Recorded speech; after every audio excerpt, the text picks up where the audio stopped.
আসসালামু আলাইকুম রহমতুল্লাহি ওবরকাতুহু। সম্মানিত দর্শক, জুলাই আগস্ট বিপ্লবের যারা প্রধান অংশীজন, এই বাংলাদেশে যারা ছিলেন রাজনীতির ময়দানে, যারা এই আন্দোলনটি প্রমোট করেছেন, এই আন্দোলনটি পরিচালনা করেছেন এবং এই আন্দোলনের জন্য যথেষ্ট দুর্ভোগ দুর্দশার শিকার হয়েছেন, তারা মোরালে সবাই ফ্রাস্ট্রেটেড। অনেকে বিক্ষুব্ধ, অনেকে হতাশাগ্রস্ত এবং তারা মনে করছে যে তাদের যে স্বপ্ন, জুলাই আগস্ট বিপ্লবের যে স্বপ্ন, সেই স্বপ্ন ধূলিসাৎ হয়ে গেছে। অন্যদিকে যারা সরকারের যারা কর্তা ব্যক্তি, তাদের সঙ্গে জুলাই আগস্ট বিপ্লবের যারা লোকজন, তাদের স্পষ্ট মতদ্বৈততা দেখা দিচ্ছে। সরকারের বক্তব্য হলো যে আমরা 17 বছর 18 বছর ধরে অব্যাহতভাবে শেখ হাসিনার বিরুদ্ধে আন্দোলন করে যাচ্ছি।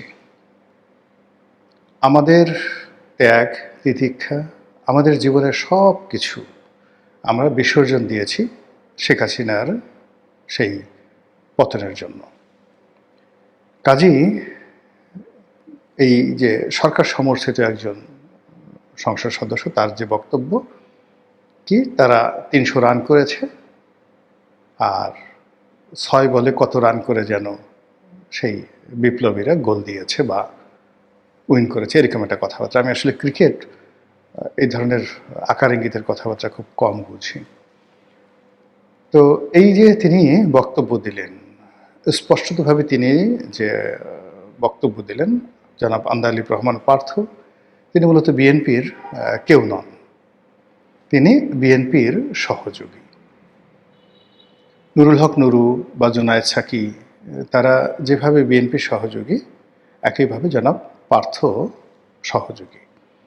কিন্তু অন্য সবার চাইতে পার্থর একটা গ্রহণযোগ্যতা ছিল, তার তারুণ্য, তার স্মার্টনেস, তার লেখাপড়া, তার বংশ, সব মিলিয়ে যারা বিপ্লবী তাদের কাছে তিনি সম্মান এবং শ্রদ্ধার পাত্র ছিলেন। কিন্তু যেই মুহূর্তে তিনি এই বক্তব্য দিলেন বিএনপির পক্ষে, এবং যেই মুহূর্তে তিনি যারা বিপ্লবী তাদেরকে কটাক্ষ করলেন, সঙ্গে সঙ্গে বিপ্লবীরা হই হই রই রই করে উঠল। সবাই এখন তাকে সেই ভুয়া ভুয়া বলা শুরু করলো এবং তার সমালোচনা করতে করতে এখন জনাব পার্থ যদি সেই আগের পার্থর কথা চিন্তা করেন, তাহলে তার অবস্থা এখন সেই আরেকজন একসময় সুপারস্টার ছিলেন আমাদের দেশে, মাহিবী চৌধুরী। তো মাহিবী চৌধুরীর পর্যায়ে তিনি চলে গেছেন। এর কারণটা হলো যে এই এখনো পর্যন্ত জনমত, তারপরে আন্দোলনের মাঠ এবং প্রশাসনের যে গুরুত্বপূর্ণ যে জায়গাগুলো, এগুলো জামাত এবং এনসিপির প্রভাবে আছে। এখন পর্যন্ত সোশ্যাল মিডিয়াতে যে ডমিনেটিং পাওয়ার, সেই ডমিনেটিং পাওয়ারটা জামাত এনসিপির হাতে আছে। এখনো পর্যন্ত জুলাই আগস্ট বিপ্লবের যে স্পিড এবং স্পিড, যে গতি, সেই গতি জামাত এবং এনসিপির হাতে আছে। ফলে জামাতের একজন শিশির মনির, জামাতের একজন অ্যাডভোকেট শাহরিয়ার, ব্যারিস্টার শাহরিয়ার, কিংবা এবি পার্টির ফুয়াদ, হাসনাত, সার্জিস, নাসিরউদ্দিন পাটোয়ারি, তারা যে অথরিটি নিয়ে কথা বলতে পারে, আক্তার যে অথরিটি নিয়ে কথা বলতে পারে, তারা যে বডি ল্যাঙ্গুয়েজ শো করতে পারে, তার সামনে দাঁড়ানোর মতো যে মোরাল ক্যারেজ, সাহস, শক্তি এখনও সরকারি দলের কারোর মধ্যে নেই। নট ইভেন সালাউদ্দিন সাহেব, নট ইভেন প্রধানমন্ত্রী তারেক রহমান। যদি সেই পার্লামেন্টের মধ্যে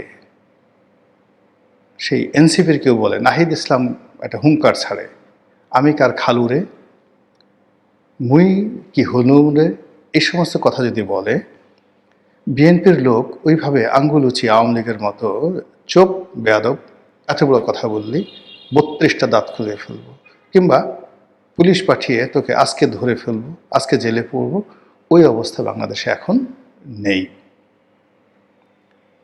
এগুলো বাস্তব অবস্থা। ফলে কি হলো যে বিএনপি তার পায়ের নিচের যে মাটি সেটা শক্ত না করে, তারপর নিজেদের অবস্থা সুসংহত না করে, জনমত তাদের পক্ষে না নিয়ে এবং দেশে দৃশ্যমান কল্যাণকর জনকল্যাণকর কিছু না করে তারা এমন কতগুলো মৌলিক বিষয়ে হাত দিয়েছেন এবং মৌলিক বিষয়ে ঝুঁকি নিয়েছেন যা কিনা পুরো রাজনীতিকে এলোমেলো করে দিয়েছে। তার মধ্যে প্রথমত জুলাই সনদ, দ্বিতীয়ত ডক্টর মোহাম্মদ ইউনূসের সঙ্গে তাদের যে সমঝোতা হয়েছিল, আমরা যেটা আন্দাজ করি ডক্টর মোহাম্মদ ইউনূসকে সেই রাষ্ট্রপতি বানানো, রাষ্ট্রপতির ক্ষমতা বৃদ্ধি করা, জুলাই সনদ পাশ করা, এরপর কনস্টিটিউশনাল অ্যাসেম্বলি করে সংবিধান সংস্কার করা, প্রধানমন্ত্রীর ক্ষমতা কমানো, এই বিষয়গুলো ডক্টর মোহাম্মদ ইউনূসের সঙ্গে সমঝোতা হয়েছিল বলে আমরা অনুমান করি লন্ডন বৈঠকে। আর সেটার উপরে ডক্টর মোহাম্মদ ইউনূস এবং তার যারা লোকজন 100% ভরসা করেছিলেন। ভরসা করে তারা তড়িঘড়ি করে নির্বাচনের পথে গেছেন। কিন্তু যেই সময়টিতে নির্বাচন হয়েছে ফেব্রুয়ারি মাস পর্যন্ত, এমনকি নির্বাচনের যে ফলাফল যেদিন ডক্টর মোহাম্মদ ইউনূস ঘোষণা করলেন সেই দিন পর্যন্ত রাষ্ট্রশক্তি এতটা ডক্টর ইউনূসের নিয়ন্ত্রণাধীন ছিল।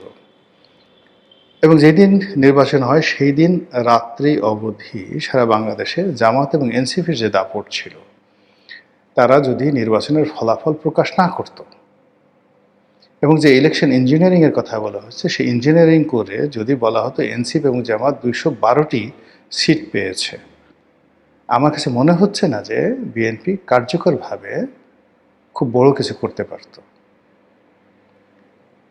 ইউনূস জমানাতে তাদের সবচেয়ে বড় যে শোডাউন সেটা ছিল ইশরাককে মেয়র পদে বসানোর জন্য যমুনা ঘেরাও করা। ওটা যেভাবে ফ্লপ করেছে, একইভাবে যদি জামাত এবং এনসিপি তারা তাদের যে ইলেকশন ইঞ্জিনিয়ারিং সেটা যদি তারা এই বিএনপি যে সিটগুলো পেয়েছে সেগুলো তাদের দিকে দিত এবং সেটা সম্ভব ছিল এবং এটা ইচ্ছে করলে ডক্টর মোহাম্মদ ইউনূস সেটা করতে পারতেন। ডক্টর মোহাম্মদ ইউনূস যদি বোঝার চেষ্টা করেন, ডক্টর মোহাম্মদ ইউনূস যদি আক্তারকে পাশ করিয়ে আনতে পারে, ডক্টর মোহাম্মদ ইউনূস যদি সেই মাসুদ, যাকে বলা হয় মংলা মাসুদ, তাকে পাশ করে আনতে পারে, নাহিদকে পাশ করে আনতে পারে, তাহলে বাকি জিনিসগুলো সে যদি মানে অনেকে তো গুলশানের যে তারেক রহমান সাহেবের যে সিট, এই সিট নিয়ে মানুষ যে কথাবার্তা বলছে সেগুলো শোনা যায় না, কানে তুলা দিতে হয়। তাহলে এখানে যা কিছু হয়েছে এই সব কিছু আসলে জামাত এনসিপির পক্ষে যেতে পারতো, যেটা ডক্টর মোহাম্মদ ইউনূসের কারণে যায়নি। তো সেই ডক্টর মোহাম্মদ ইউনূস এবং তার যারা লোকজন রয়েছেন তাদের তো একটা কনসিডারেশন ছিল, এক্সপেকটেশন ছিল, সেই এক্সপেকটেশনটা পূর্ণ হয়নি এবং আগামীতে হবে না। আমি একেবারে যেদিন সরকার শপথ নিল সেদিন কিন্তু বলেছিলাম যে রাজনীতিতে কথা রাখতে হয় এবং যে শর্তগুলো দিয়ে, যে কথা দিয়ে, যে সমঝোতার ভিত্তিতে এই নির্বাচনটি হলো এবং এনসিপি এবং জামাতকে যেভাবে ডক্টর মোহাম্মদ ইউনূস সমুদ্রে ভাসিয়ে দিয়ে তারেক রহমান সাহেবের দিকে ঝুঁকে গেলেন, সেক্ষেত্রে ডক্টর মোহাম্মদ ইউনূসের যে আশ্বাসগুলো, প্রশ্বাসগুলো, বক্তব্যগুলো আনকন্ডিশনালি বিএনপির মান্য করা উচিত ছিল, যেটি এখন বিএনপি ইচ্ছা করলে সেটি পারবে না। ফলে এখান থেকে যে ফ্রাস্ট্রেশন শুরু হলো, ঠিক আপনি ইরান এবং যে ইসরায়েলের যে যুদ্ধ, এই যুদ্ধ কিন্তু হতো না। আমেরিকা এবং ইরান একটা পরমাণু চুক্তি করে ফেলেছিল, অসাধারণ একটি চুক্তি করে ফেলেছিল বারাক ওবামার আমলে। পরবর্তীতে যখন ডোনাল্ড ট্রাম্প ক্ষমতায় এলেন, এসে সেই পরমাণু চুক্তিটিকে তিনি বাতিল করে দিলেন। ওই যে সমস্যাটা তৈরি হলো, আজকে এমন একটা যুদ্ধ, যে যুদ্ধে এখন যদি ডোনাল্ড ট্রাম্পের প্রাণ যায়, নেতানিয়াহু মারা যায়, আমেরিকা ভেঙে টুকরো টুকরো হয়ে যায় এবং আমেরিকা আলটিমেটলি যা হারিয়েছে এটা আর কোনোদিন ফিরে পাবে না। তো দেখেন, ওই যে একটা কমিটমেন্ট, সেই কমিটমেন্ট থেকে ফিরে আসার কারণে, তো রাজনীতিতে যখন চুক্তি হয়, কমিটমেন্ট হয়, ওটা রক্ষা করতে হয়। যুদ্ধের ময়দানে ধরেন এই যে দেখেন একটা এত বড় একটা যুদ্ধ হচ্ছে, হঠাৎ করে সেই যুদ্ধ বন্ধ করে দুই পক্ষ, আমেরিকার ভাইস প্রেসিডেন্ট দ্বিতীয় গুরুত্বপূর্ণ ব্যক্তি, আর সেই যাকে বলা হয় ইরানের ৩ নম্বর গুরুত্বপূর্ণ ব্যক্তি, প্রেসিডেন্টের পরে যিনি গুরুত্বপূর্ণ ব্যক্তি তিনি হলেন পার্লামেন্টের স্পিকার। তিনি ইসলামাবাদে এসছেন সমঝোতার জন্য। তো এই হলো রাজনীতিতে সমঝোতা। সমঝোতা ছাড়া আসলে কখনো কোনো কিছু হয় না। প্রচণ্ড বিরোধিতা ছিল ইংল্যান্ডের সঙ্গে, আমেরিকার সঙ্গে রাশিয়ার দ্বিতীয় বিশ্বযুদ্ধের সময়, কিন্তু হিটলারের বিরুদ্ধে তারা পারছিল না। না পারার কারণে স্ট্যালিনের সঙ্গে তাদের বন্ধুত্ব করতে হয়েছিল। এই রাজনীতিতে যে এলোমেলো একটা অবস্থা চলছিল, সেই এলোমেলো অবস্থার মধ্যে হঠাৎ করে যখন বিএনপির সঙ্গে ডক্টর ইউনূসের একটা সমঝোতা হলো, সেই সমঝোতার জায়গাতে বিএনপি ডক্টর ইউনূসের সঙ্গে কথা দিয়ে কথা রাখেনি। ইউনূসের অনেক ত্রুটি, অনেক ভুল। ইউনূস যদি প্রেসিডেন্ট হতো, তার ক্ষমতা বাড়তো, তার বিরুদ্ধে আবার আমাদের আন্দোলন করতে হতো, সেটা হলো আলাদা।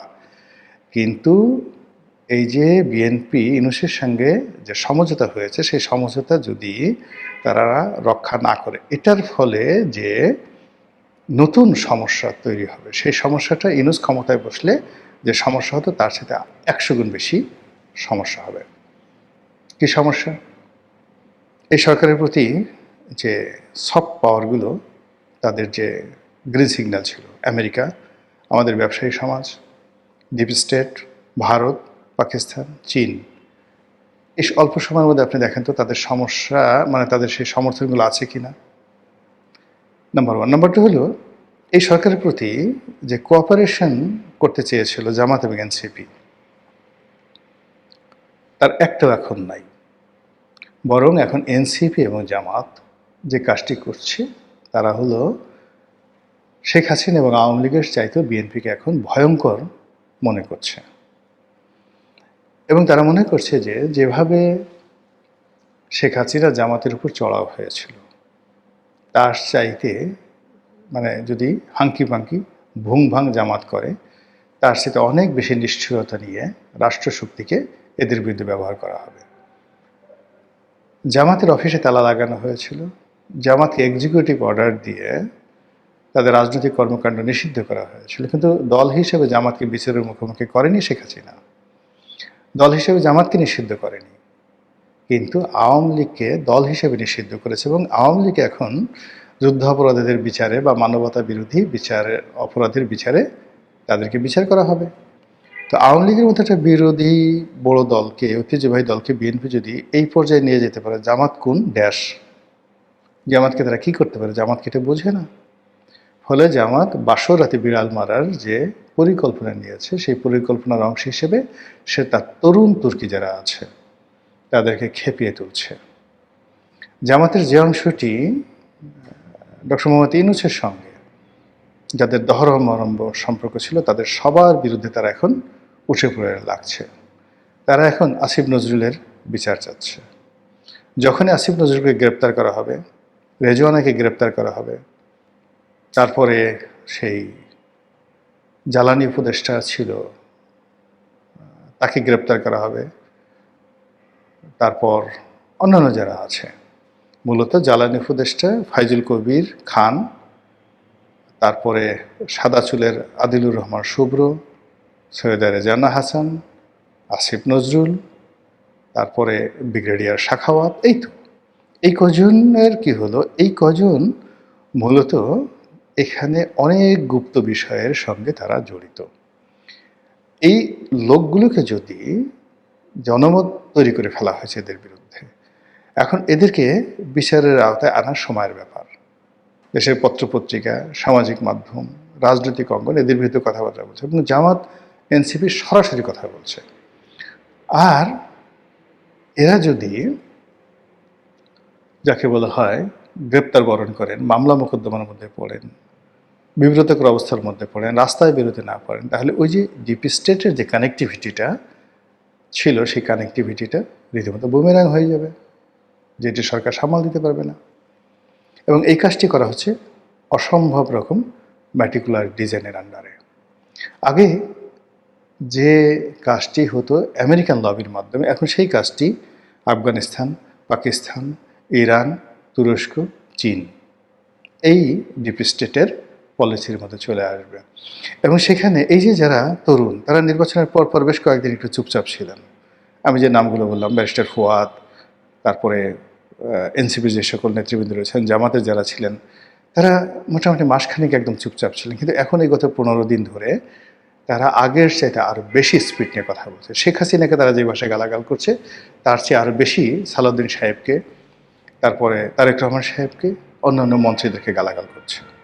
তারা আইনমন্ত্রীকে, বর্তমান আইনমন্ত্রীকে অকথ্য ভাষায় গালাগাল করছে, অ্যাটর্নি জেনারেলকে গালাগাল করছে।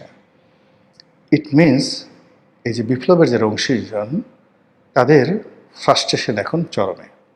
2 নম্বর হলো যে গত 17 মাসে কোনো বিপ্লবী, জুলাই আগস্টের বিপ্লবী, তাদের দু একজনের বিরুদ্ধে বা তাদের পার্সোনাল স্টাফদের বিরুদ্ধে দুর্নীতির অভিযোগ আসছে। কিন্তু যদি গত 17 মাসে বিএনপির নেতা কর্মীদের বিরুদ্ধে যে অভিযোগগুলো জমা হয়েছে, যেভাবে পাবলিক পারসেপশন শুরু হয়েছে, পথে ঘাটে মাঠে যেভাবে চাঁদাবাজি নিয়ে কথাবার্তা হচ্ছে, এইগুলো আবার যদি সামনে লাইমলাইটে আসে, এবং আনা হয়ে গেছে, লাইমলাইটে আনার ফলে কি হলো, ওই যে এনসিপির যে সমস্ত লোকদের বিরুদ্ধে চাঁদাবাজির মামলা হতো বা চাঁদাবাজির কথাবার্তা হতো, এগুলো সব ভুলে যাবে মানুষ।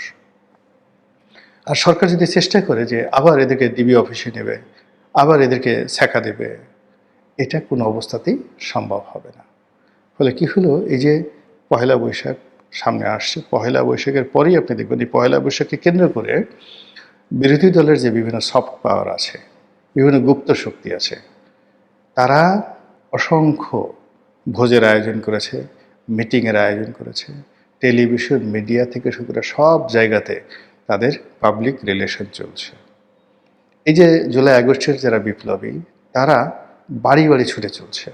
এই সমাজের যারা ইনফ্লুয়েন্সিয়াল যারা লোকজন, যারা একসময় গত 17 বছর ধরে আওয়ামী লীগের বিরুদ্ধে কথা বলেছে, তারেক রহমান সাহেবকে সম্মানিত করেছে, বিএনপি চেয়েছে বিএনপি ক্ষমতায় আসুক, তারা এখন সরাসরি বিএনপির বিরুদ্ধে কথা বলছে। আপনি নুরুল কবির সাহেবের মতো মানুষ কি কথা বলছে বিএনপির বিরুদ্ধে, আপনি চিন্তা করেন। আসিফ নজরুল বিএনপির পক্ষে কথা বলবে? তাদের কি একটা ভ্যালু নেই? আপনি তাকে জেলে নেন, কিন্তু আসিফ নজরুলই। এই যে একটা জটিল অবস্থা তৈরি করা হয়ে গেছে, প্রথম আলো, ডেইলি স্টার কোনো অবস্থাতেই ডক্টর মোহাম্মদ ইউনূসকে ছেড়ে, এনসিপিকে ছেড়ে, তারা কোনো অবস্থাতেই মার্কিন ডিপ স্টেটকে ছেড়ে তারেক রহমান সাহেবের পক্ষে যাবে না। এবং তারা কী কাজগুলো করবে? খুব সুকৌশলে একটা ছোট ফটো কার্ড ছেড়ে দেবে, একটা প্রশ্ন ছেড়ে দেবে, একটা ছবি ছেড়ে দেবে। ওই একটা ছবি আপনি 1000টা কামান দিয়েও আপনি সেটা মোকাবেলা করতে পারবেন না। ফলে কি হলো, রাজনীতি মারাত্মক জটিল হয়ে পড়ছে। এবং সম্ভবত এই যে যারা জুলাই আগস্ট বিপ্লবের যারা নেতৃবৃন্দ, তারা যে আরেকটি বিপ্লব, আরেকটি অসম্পূর্ণ বিপ্লব, আরেকটি অভ্যুত্থানের যে হুমকি দিচ্ছে, সরকারের যদি ন্যূনতম বোধ থাকে, তাদের উচিত এই বিষয়গুলো নিষ্পত্তি করা, কোনো রকম চালাকি না করা। আসসালামু আলাইকুম রহমতুল্লাহি ওয়া বারাকাতুহু।